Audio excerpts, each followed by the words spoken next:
Hello, everybody. Welcome back to the Spinning Rack. I'm here with my boy PD, also known as the Prime Minister.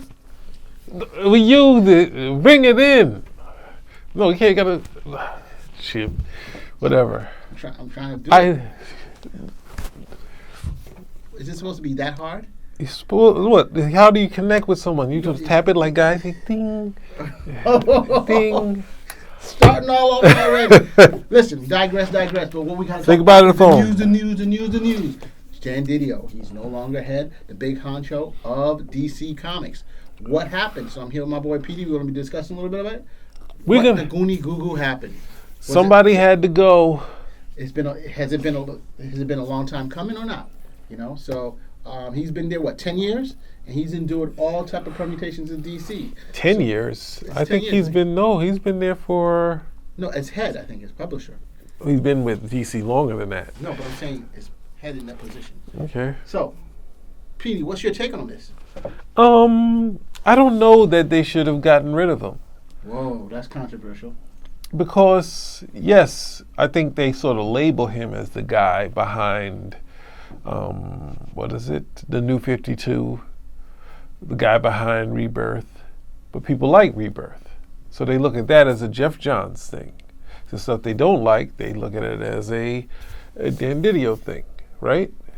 Interesting, yeah. So then you have Bendis. Well, in my opinion, is this. DC did the New 52, which it was Jim Lee, it was Dan Didio. This is their brainchild.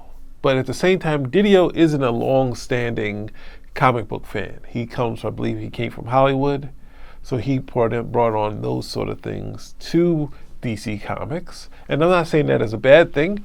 I'm saying it as, at the same time, Jim Lee, he actually isn't that long in the tooth in comparison, so he wouldn't know that DC was planning on restarting all their books with new number ones. But Jeff Johns would know about that. Even though we don't look at Jeff Johns as a guy who would be a New 52 guy, he was involved in it. So, I mean, they say everything's on the table. He would be one who knew that. We're talking about Didio while we're bringing in Jeff Johns. I'm saying that Jeff if Johns is one of the most I'm saying important figures in DC Comics currently, and we shouldn't be bringing somebody like that. But he was involved in the New 52. He was involved in Rebirth, and Rebirth is his brand. So Rebirth, I think, worked better than New 52. So if they were reeling after the second year of the New 52, Rebirth sort of brought DC back. And in my opinion, the big mistake which started the heads rolling was bringing Brian Michael Bendis. Not because he was a bad guy, but he came with, say, doing Superman, and they had a number of titles, and it's like, it wasn't, still a couple of big issues, and then 2 separate runs. But how many books is he doing for DC right now? But, that comes with a price tag, starting with new books that aren't all top 10 books. So say that the cost of bringing Bendis in, which is a Didio thing, he did that, right? That's what I believe got him out of there. I mean, we're never going to know. I mean, because we're not insiders in DC, but that's the thought that some people are having.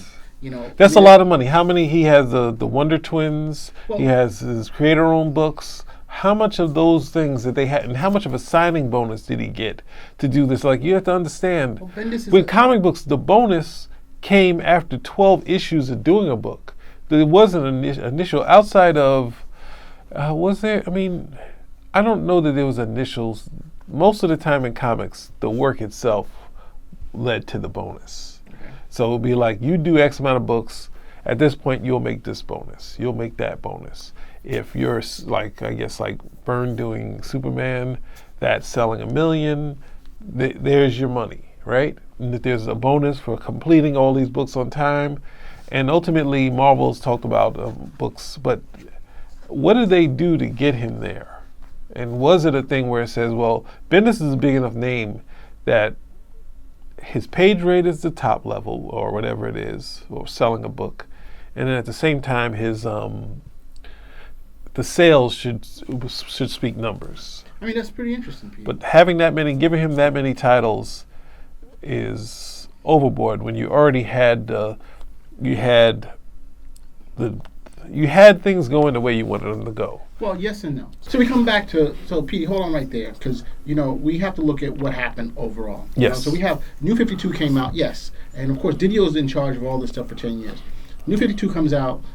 It's generally panned by most of the comic book lovers. It's the sales go down, so they have to do something. No, then they go up, and then they go slashing Not down. all the titles were panned, but many of them in the direction they were going. But then Rebirth comes out, right? And people gave it a chance, and it was generally successful. But Rebirth was a combination of different strategies. Rebirth, along with bringing back new characters, bringing back old histories, it also tackled prices. And for some, the prices were they were doing comics twice a month. They were doing it at lower price points. And what ended up happening is you figured it was very successful. People liked it. The storylines were going, and then it just stopped.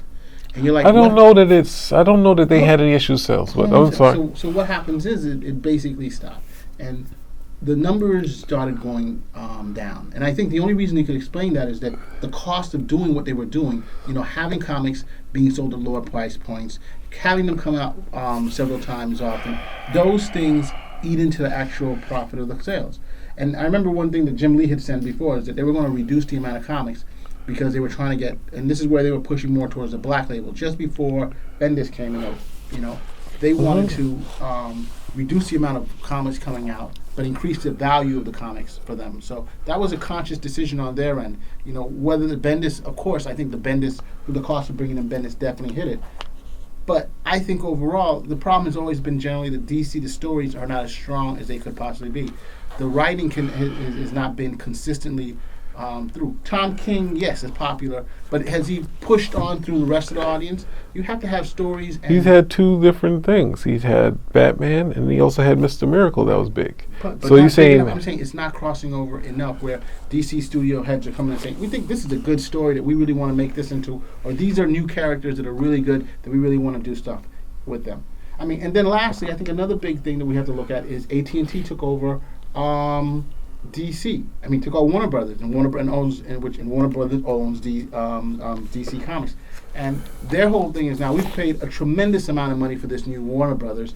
They're coming out with the HBO Max. They are coming out. They're coming out with the DC films, and they're trying to make sure these things are successful, and they're trying to make the properties work the way Marvel's does. Of course, they're going on a different. But how does the Marvel's isn't selling anymore outside of doing Wolverine #1? I mean, come on. Well, I mean, I think what are they doing? Marvel, you go to any comic book store, Marvel has 40% of the stake. I mean, the amount relative to DC. I just think DC strategy changed, and Didio, unfortunately, the strategy. There were three different strategies, three very large strategies, and I don't think they were all as successful. And I think cumulatively they decided that someone had to take the hit. Like you said, Jim Lee was there, Jeff Johns was there, but the one who ultimately has to take the hit for this. No, it shouldn't be. It shouldn't be him. I mean, they took Jeff Johns out of his executive job because he was also making a ton of money doing comic books and has a regular paycheck. It makes no sense. But that should have happened when he started. Say, hey, you're taking a. It's the same difference as Jim Shooter doing Secret Wars and being editor in chief. You have a book that's going to be the #1 and number 2 selling book. You're going to get royalties that should cover your this and have someone. It just be like a step aside to allow the money thing because you're working in thing. You're making a ton of money. You should be able to. I mean, no one wants to give up money, but at the same time, you already know that the business needs some sort of help. And I don't want to credit Marvel in what they're because they don't have any practices. Their practice is to flood the market. Right. New #1s and characters that don't need #1s and facsimile editions where they move from the dollar ones to having another reprint version at a regular $4.99 price for a Wolverine, first appearance of Wolverine. They're just flooding the market. And DC's just starting to get into that, but that's moving the market into a reprint thing because people are using the facsimile editions as collectibles and saying, all right, we're going to take this reprint and people are going to have some resale value to that because we're going to average out how many are printed. So let's take a look at it. The market is really, let's take a look at it. A lot of the market is collectors. You know what I'm trying to say? The market is all. The thing is, like, the difference is saying I'm saying like this. These books, these crossover books kill your regular sales books. And no one believes that. No one believes that the Avengers kill the sales of Thor, Iron Man, or Justice League kills the sales of Green Lantern, Flash, all that. They don't understand that. Batman books stand on their own. If Justice League was selling, at the same time Batman was almost canceled. So, like, let's keep that in mind. And Batman, was struggling in the 80s, and they turned it. Now, bro. We're talking about now. But now the thing is different. It took one of the hottest artists who's coming back to comics, and he did that. He's either going to do Avengers. Capullo's going to either do Avengers versus X-Men or Batman. And DC was like, they gave him the right price, and they took to the top writer, who was Scott Snyder, and they're like, don't give Capullo that much script. He doesn't need it. Like, give him 3 pages of script or plot, and Scott Snyder's like, no, like, I do 22 pages, I'll give him 48 pages. And he's like, and Capullo calls him up, was like saying, this is going to get in the way of the art. All this diet. He's like, yeah, and he's like, and they got into it, and he's like, and he would write to him, and he's like, they said Capullo said to him, oh, your mother must be happy. And he's like, yes, she is happy. Because they had a little struggle early on. And then they started to understand that this guy is a strong storyteller. And that's one thing that people talk about. When you have things that DC was doing with Batman and Superman, but the special event books kind of take away from your regular sales. So if you're buying into the New 52, or you're buying that, and you got to buy Superman, Unchained, and DK3, these specialty books draw your audience away. But this is what Didio's only doing what every once in a while Marvel is doing. Marvel's doing these special events. Yeah. I'm saying that it wouldn't, like, going to that, because that's where the industry always goes. But somebody had to fall, and I just think too much money at once. Obviously, in a couple of years, they would have had to probably bite the bullet and fire one of those guys. But at the same time, I think it's too much money going out. Despite Marvel has bad sales too, but they're just nickel and dime the industry with their variant covers, and nothing story-wise we can say that Marvel's doing that makes any sense. Even the Fantastic Four, the writer called it comfort food. Where he's not necessarily doing compelling stories. He's doing what the audience, what Stan Lee said never to do. Never give the audience what they think they want.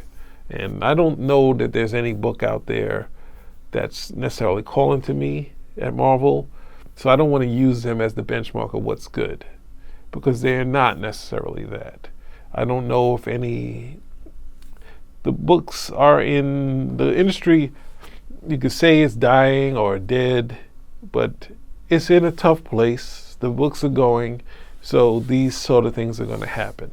But looking at Marvel and saying, we're doing another Wolverine #1 in those X-Men books, and saying this is the way to go. It's like the X-Men and Wolverine stuff, they're always going to sell. But we got to give Didio credit.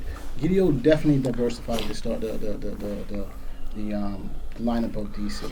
Yes, there may have been missteps with the New 52, One Rebirth, the whole Bendis thing, which those are the main things people are crediting.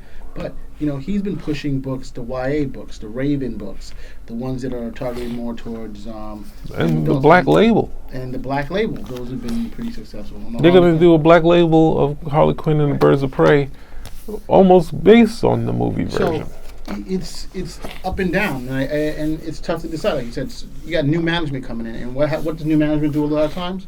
They wipe out the old. Yeah. So this is where Didio's going to have to suffer. So my thing is, I can't say it's a mixed bag, as with any new leader, any leader of a thing. There's some things that were good, some things that seemed strong, and then others that didn't. I mean, I'm not a DC insider, so I'm not sure how some of the other guys would say how well he's doing or relative to stuff. But it's kind of weird. I saw the announcement, and I don't remember them saying there's someone taking his place. Does that mean that? No, Jim Lee is the sole publisher. So Jim Lee's the sole publisher now. So I mean, that's a lot. But that's the thing. Sorry. Didn't they just say Jim Lee was also being pushed to be more involved in some of the movies on the entertainment end? I mean, they did say that, but I mean... Or the overall, he's now the group. So it's like, this, and that's the same thing that it's a paycheck. It's getting rid of paycheck. When you have, like you were saying, when you have one dude doing so many jobs, it's hard to be one guy, like, following all the movies, another following all the TV shows, then following the comics, because they're like, the reality is just three different silos of three different things. The Harley Quinn in the movies is not the same Harley Quinn in the comics, and could not. Well, he's not. Harley Quinn's not in the TV shows, but you have. You're saying this Harley Quinn right here I'm just with saying, the hair? That's not the same one. Well, they have the animated. That's more like the animated one that they have on DC Comics. And she's blonde like her. She got the same skin color. So the point I'm trying to make is that I think there's more to this than it's not simply some people are like, hey, Didio's gone, good things gonna change. I don't know. Like you said before, Jim Lee's been part of this whole process for quite a long time.